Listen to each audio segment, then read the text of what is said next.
This live historic tour is presented by the children of Wyman Elementary School.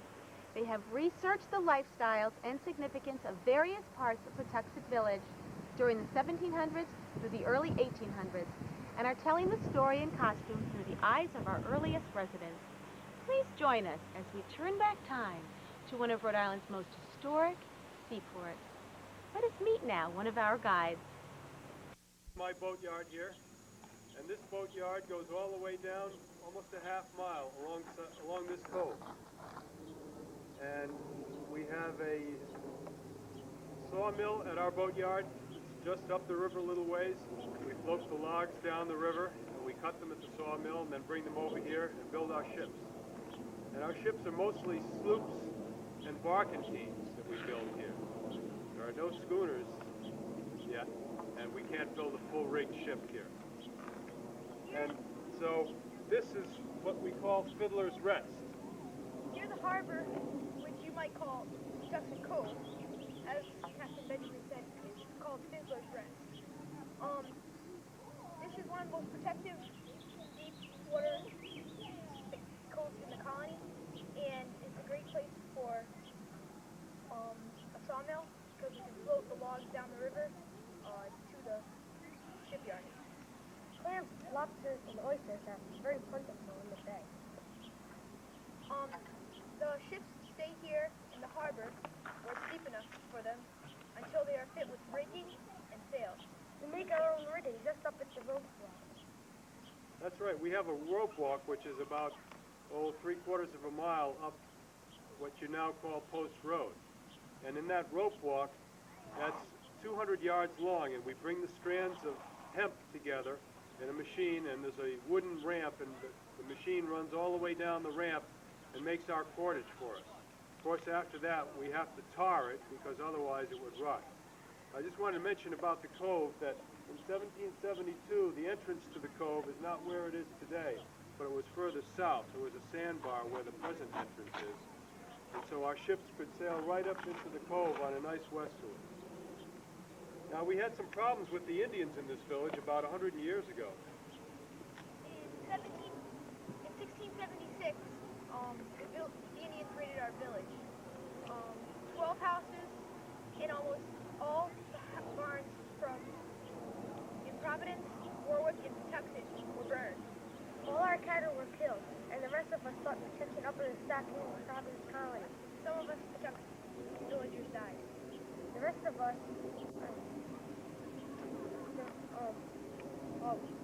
The rest of us took off by boat over to the other side of the colony, over in Newport. there was hardly a house standing between Stonington, Connecticut, and Providence. The Indians had burned them all.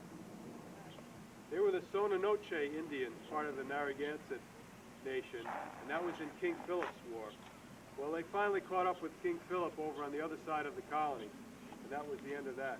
But more recently, we've had some incidents with the Crown, and they're trying to stop the triangle trade, which we depend on in this boatyard, because there are many ship owners in Patuxent Village. Most of them are involved in the triangle trade. Or during the French and Indian War, they served as privateers. But if the British were to stop the triangle trade, I don't know how many ships I'd be building. So I'm very concerned about that.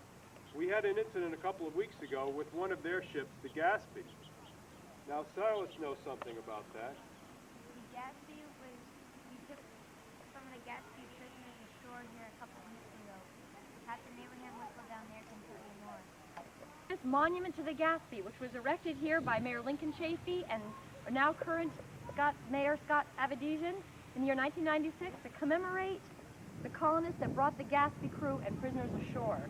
Let's meet Captain Abraham Whipple and Joseph Buckland.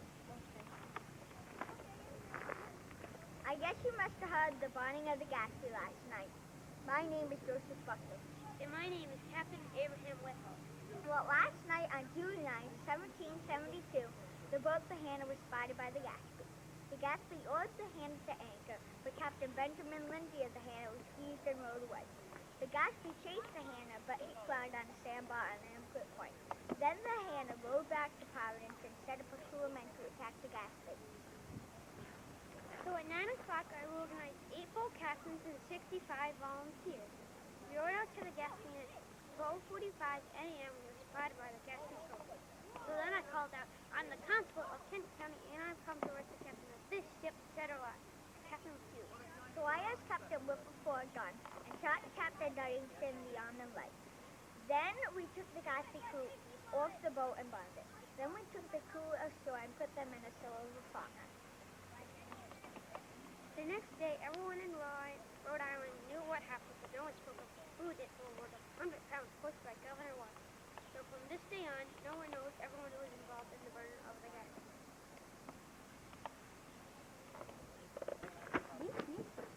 Bank building erected in the year 1814 by the brothers Christopher Rhodes and William Rhodes, both of whose homes we'll see later on in our tour.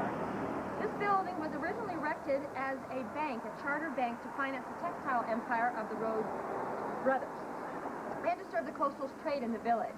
First, we'll meet wonderful Elizabeth Ann Rhodes, who was a banker. The of the building was used for the Patuxent Union Academy, a private school for girls. Hello, my name is Elizabeth Ann Rhodes. I work here at Patuxent Bank, which is located on the bottom floor.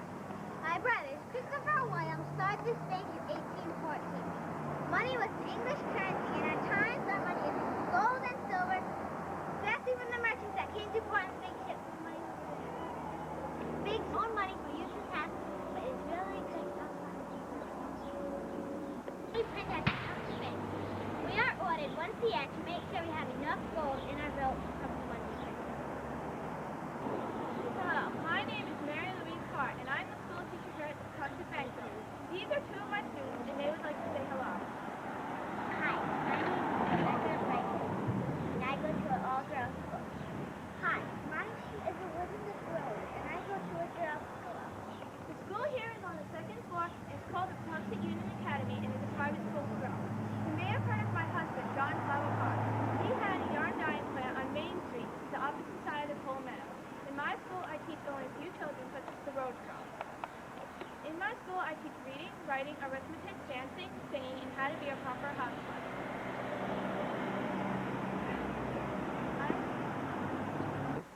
Right now, the younger girls are working on samplers. Knowing how to sew is very important these days. The girls work with materials such as calico, cotton, wool, and muslin. On special occasions, the older girls work with delicate materials such as silk, satin, and velvet. The older girls work with these materials because the materials are very expensive and the older girls are more experienced. The girls write on slate boards with chalk because parchment is too expensive to waste. Parchment is used for important writing, government documents, and fancy invitations. Now it's time for me to go back to correcting the children's work. Goodbye. Nelson Slocum House. This was built in the year 1760. The first floor of the Nelson Slocum House was used as a tavern. Now we're about to meet Nelson Slocum and his wife. Hi, I'm Nelson Slocum. This is my wife, and this is the Slocum Tavern.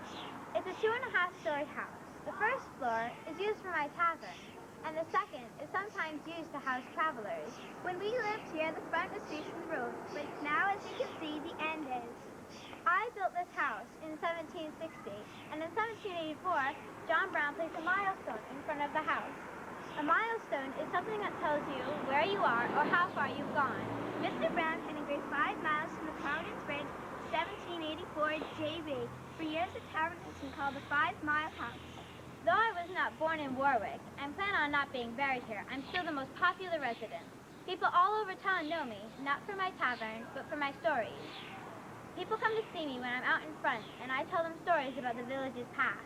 Women had important jobs here. We were in charge of serving drinks and food, so we'd called us barmaids. Speaking of that, I have to go because tonight we are serving at the town meeting. Yes, and I must go and vote, because only men with property can, and I do not want to deny my privilege. Welcome to the Christopher Rhodes home. Christopher Rhodes was a very prominent, wealthy businessman. He actually was commissioned as a Brigadier General of the 4th Brigade of the Rhode Island Militia in May of 1809. Of their daughters were married right in this house. Hello and welcome. Hello. Hello. Hello, my name is Betsy Rhodes, and I am married to Christopher Rhodes. My life is not an easy one. Not only do I organize almost all of the centre parties and galas, I'm a housewife as well, and I have 5 children. 3 lovely girls and 2 rascally boys. Actually, the only time I really have peace is when the children are at school. But even then, they're sewing and managing the household servants. Well, the boys are having pushed up in the bank right now, and my eldest girl, Mary, is at school. So my 2 youngest daughters would like to say hello. Hello, my name is Eliza Wilson. Guess what?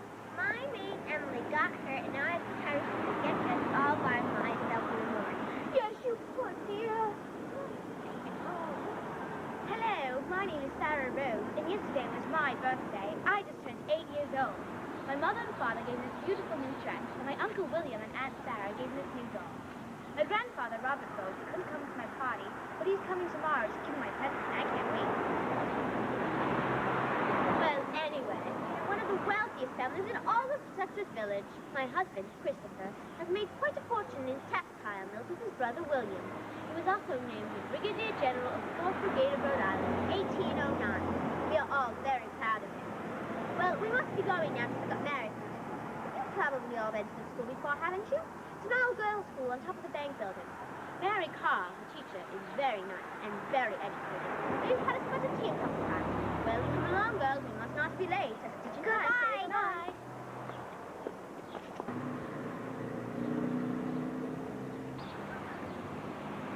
Welcome now to Captain Thomas Remington's home. It was believed that Captain Remington was in the slave trade, and he took slaves from Africa and sold them to the sugar plantations in the West Indies. Here, we're going to meet Captain Remington and one of those slaves. Thomas Remington. I bought this house with profits from the slave trade. I bring rum on my ships down to the West Indies and trade the rum for slaves. I keep a few of the slaves who work for me chained in the building behind my house so they won't escape. I also keep them in the barn.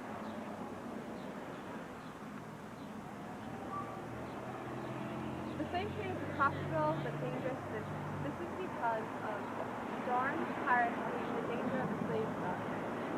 The slave trade has brought prosperity to this region. Nearly everyone profits from this trade in some way. Rum is the main export for this trade because the distilleries are barns.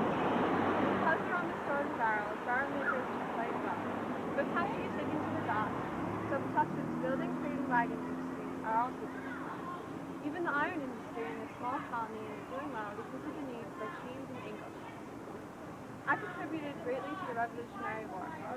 My land was used to build Fort Knox, and we were able to safeguard our village from possible British attacks. My son Henry also distinguished himself during the war. Over the years, my family has helped to make Pawtucket an important and thriving sport. Sitting next to me is my kitchen slave, Sarah. Hi. I'm Sarah, Captain Thomas Remington's kitchen slave. I came here many years ago from the West Indies. My real name isn't Sarah, it's Akiva. But we're not allowed to be called by our real names, or else we'll get punished.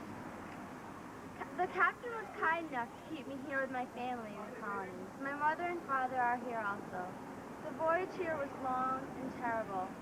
My people were crammed into every spare space that was available.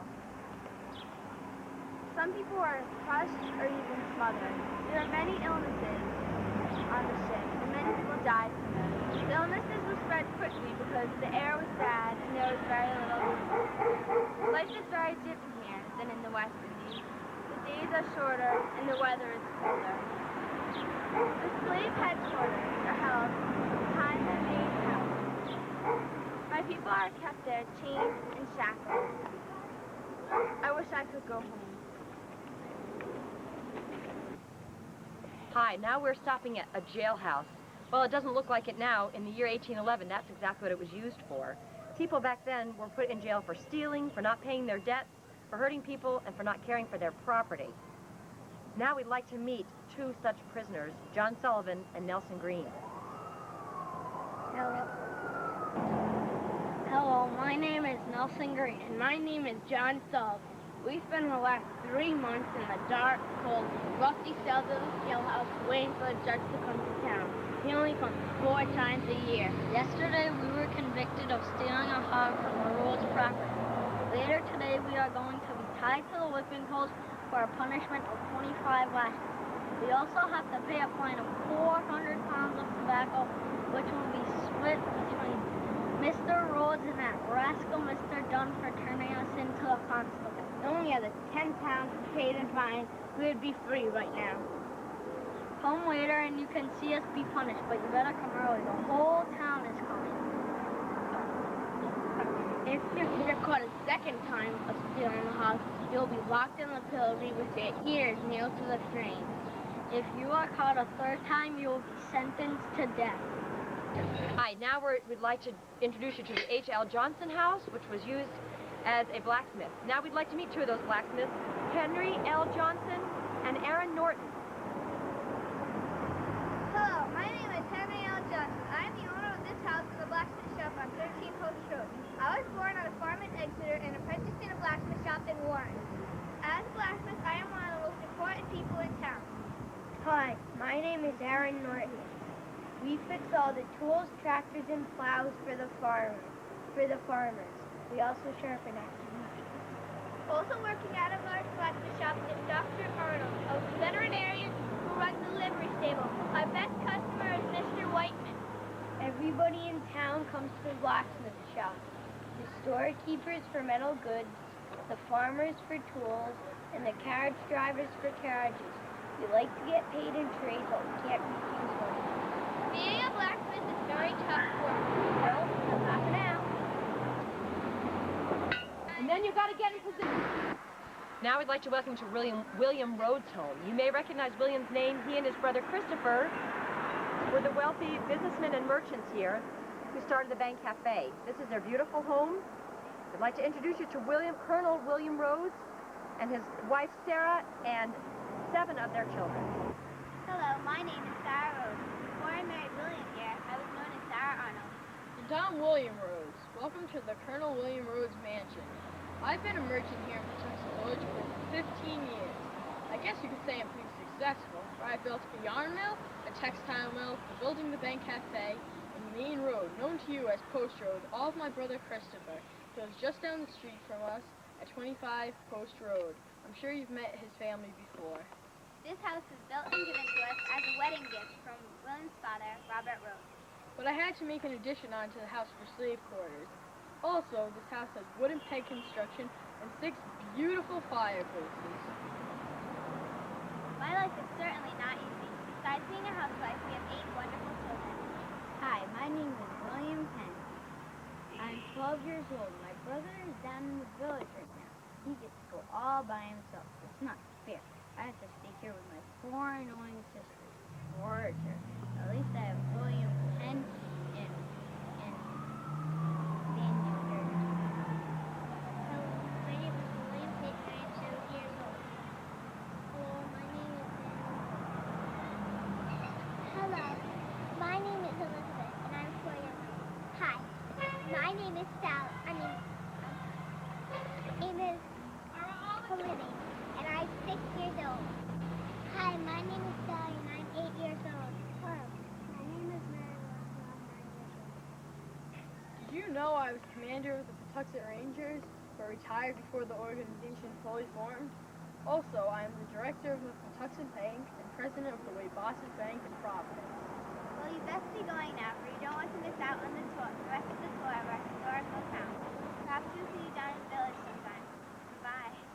Now we're at the Green Cemetery, which is actually on the border of the historic district. Of course, many of our local citizens were buried here. They had their lives taken way too early by being lost at sea or dying of consumption or diphtheria.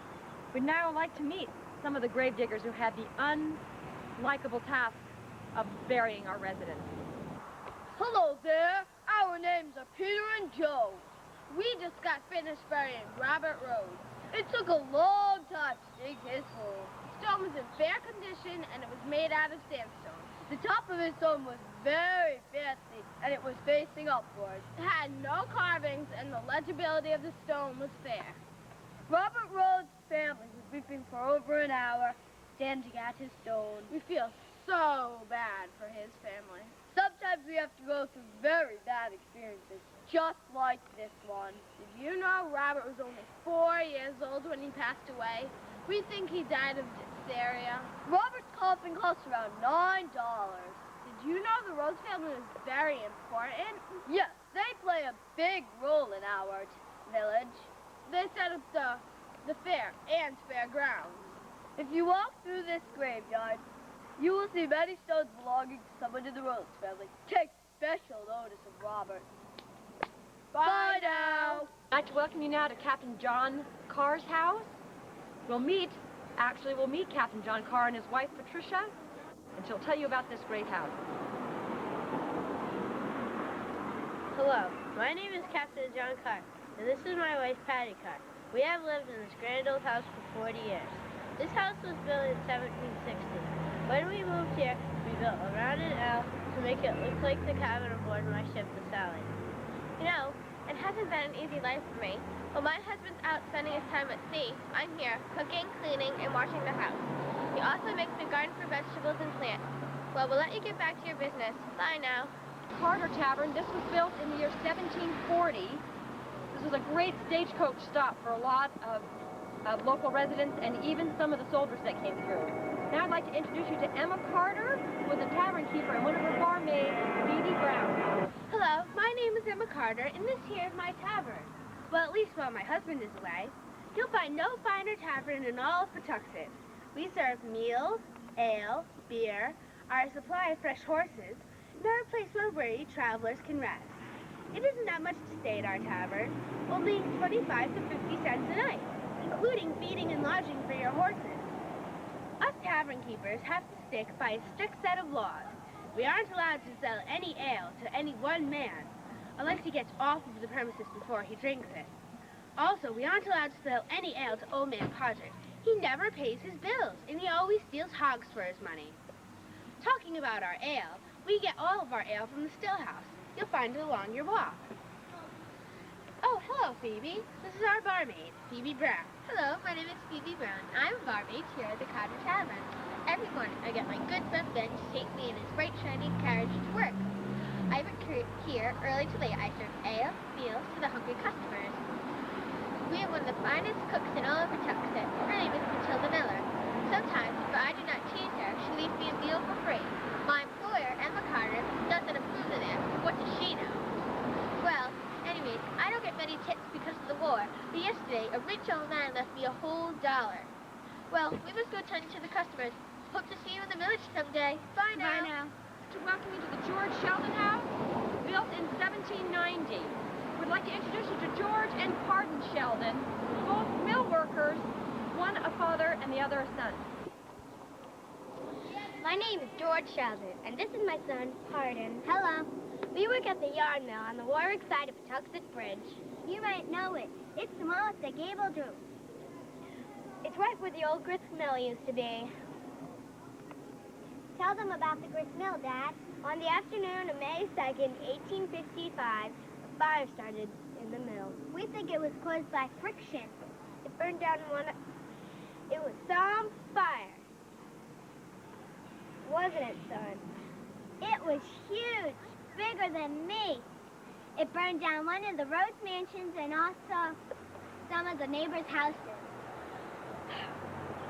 We needed to save nearly all the furniture, but the barn out back, it was badly damaged.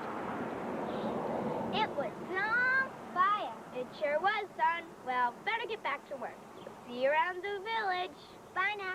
Now to the home of Mariah and Frederick Whiteman, built in the year 1760. Let's meet them. Hello, my name is Mariah Whiteman. My father owns this house, the Whiteman House, 94 Main Street. I have 5 brothers. My brother Samuel H. died at birth, and I'm not supposed to talk about it. He died of diphtheria, though. My brothers' names are Albert, Samuel, Aborn, Stephen, William, and this is my brother Frederick.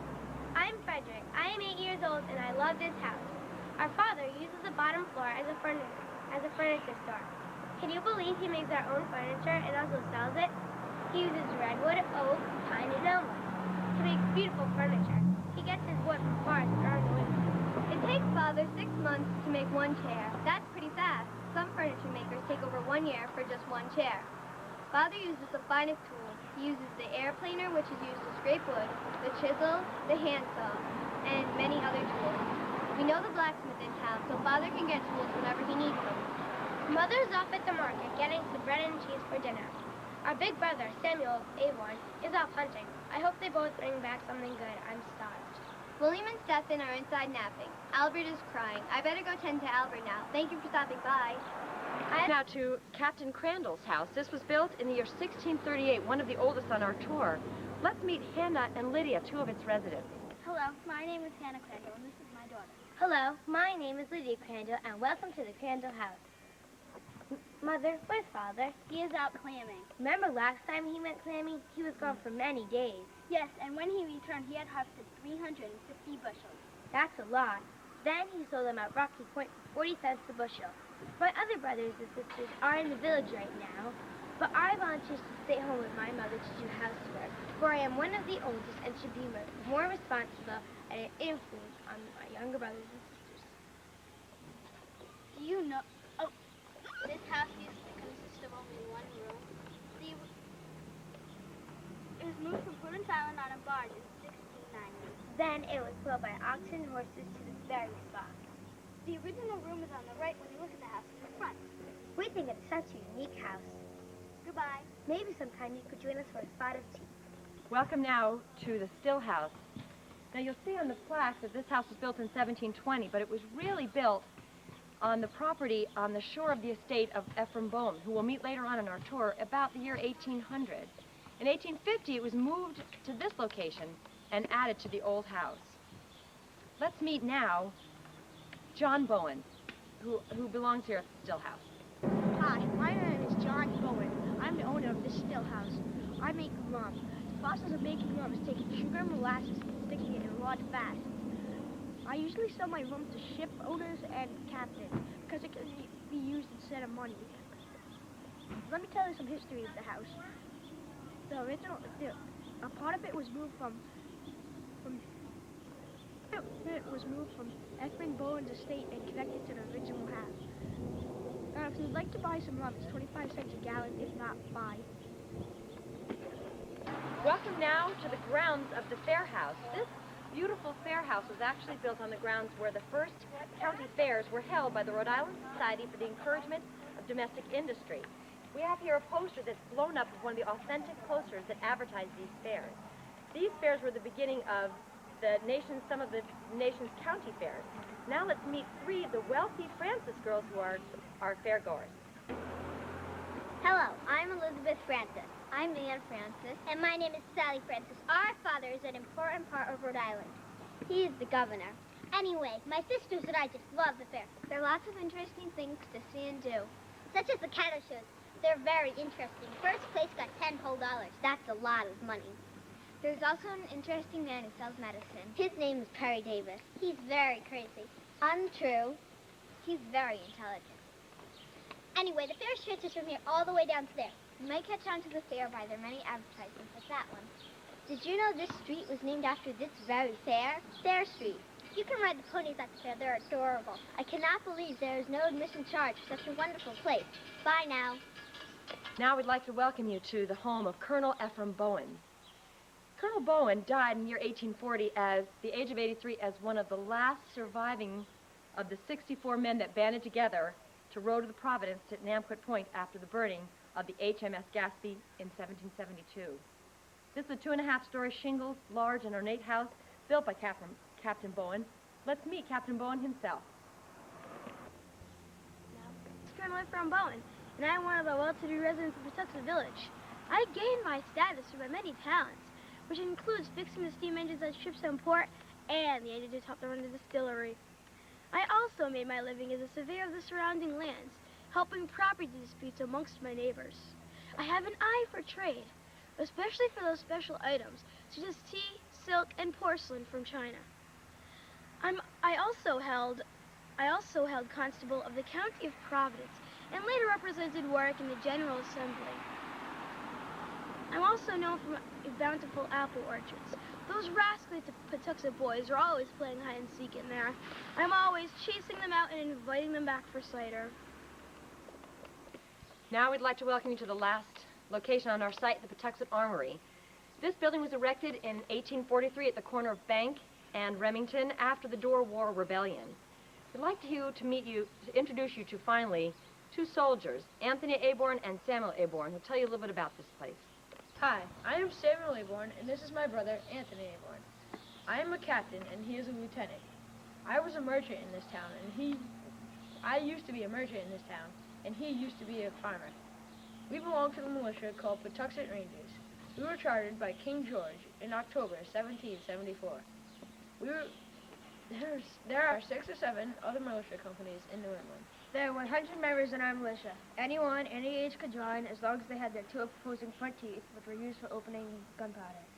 We were all merchants, farmers, or businessmen. When we heard the sound of the bell or the town's crier calling, we would run to our training field. Our training field is where the old Lakewood School used to be. We were a volunteer group and did not get paid. Sometimes the wealthy merchant of the town would give us money or supplies. At our training field, we'd practice shooting and loading muskets and practice shooting and loading cannons. Once we shot a cannonball all the way across the bay to Riverside. We got most of our weapons from the dead people on the enemy's side or from the wealthy merchant in town. We would all own a musket provided by the town. Our militia was on call 24 hours a day. We would be able to fight in less than a minute. We would even have to sleep with our boots on. And men weren't the only people in the militia either. Women helped too. They worked behind the scenes, loading cannons and making gunpowder. They could also be nurses when people got shot or injured.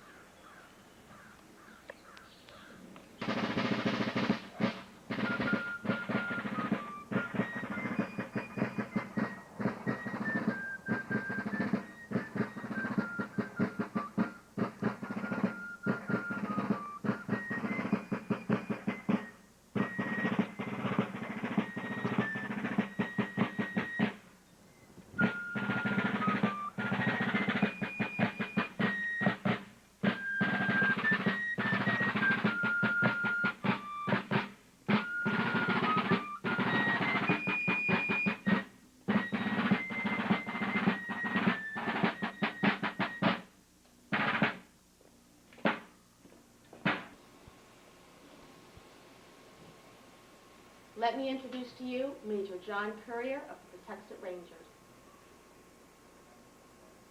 Good afternoon. I'd like to welcome you here to Armory Hall, home of the Patuxent Rangers, Rhode Island Militia. This building was a gift to the company by the state of Rhode Island for their service during the Dorr Rebellion. At the time, they were known as the Patuxent Artillery Company, and as such, they brought their cannon to Providence to defend the governor and the State House, and drove Mr. Dorr to Chepachet, where he was subsequently arrested and placed into prison.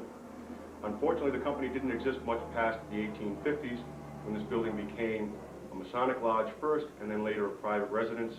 We have since reacquired the building, and thanks to a generous grant from the City of Warwick, we've been able to pay off our mortgage, and the building is now ours free and clear.